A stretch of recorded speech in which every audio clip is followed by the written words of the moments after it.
Welcome to Board Game Archaeologists. We play time-worn games from the past. I'm Hunter. And I'm Rob. And today we're looking at Voodoo.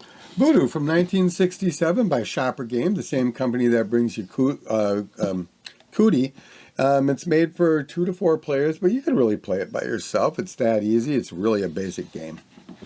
Yeah, the goal of the game is to be the last person or the final person who doesn't upset the witch doctor. Right. And the game comes with 4 little metal tabs, and it comes with 40 colored different kind of stick pins.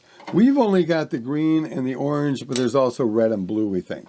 It also comes with this plastic kind of setup, and the witch doctor, or the voodoo doll is here, and the witch doctor hides in this little brown cabinet. Yeah, and to begin, you know, the little witch doctor gets put into the cabinet, kind of like loading the mechanism, and each player puts like one of these rods into the voodoo doll without the other players knowing where it is. If you're playing with 2 players, you could just choose to use all of them. And the idea is that it would stick down deeper in so that when the pins go there, it's like, you know, that's what sets it off. So you're kind of setting a trap for other people. So it's truly that easy. It's you pick who goes first, and you lay these out. So I would close my eyes. Hunter would put his 2 in if we play it that way, and he would do the same. And then whoever gets to go first would take their stick pin and go, and it didn't pop. And it would just keep going from there. But there it is. There you go. And as you can see, the one thing about it is it's fairly janky. I did not know much about this game until I was probably in my 20s. I think it came to me in a larger collection of stuff. But boy, for such an easy mechanism, that thing shoots out every time.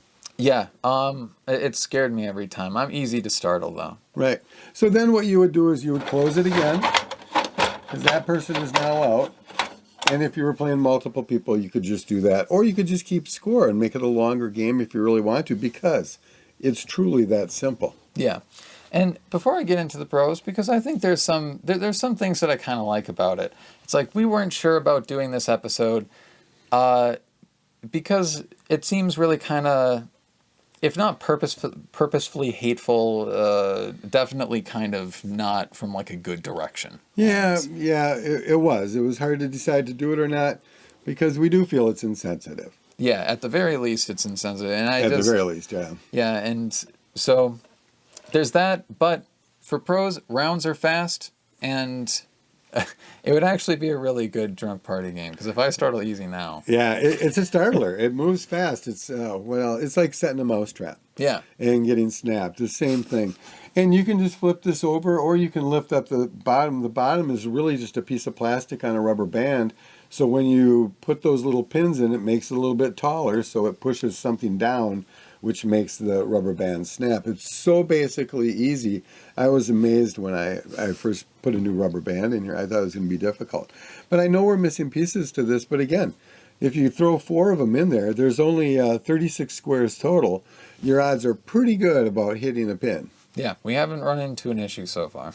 And again, the thing snaps at you like a mousetrap. So you jump every single time that it comes out. And yeah, you know, for what it is, you know, it's fun, it's fast, and if you already had it, I guess why not break it out? Yeah, it's 60s plastic all the way. Yeah. Well, we'll see you next time. Yeah, and if you want to know more about us, check us out at toyarchaeology.com. You can also find us on Facebook, and don't forget to subscribe to us on YouTube. Thanks for watching. Bye. Bye.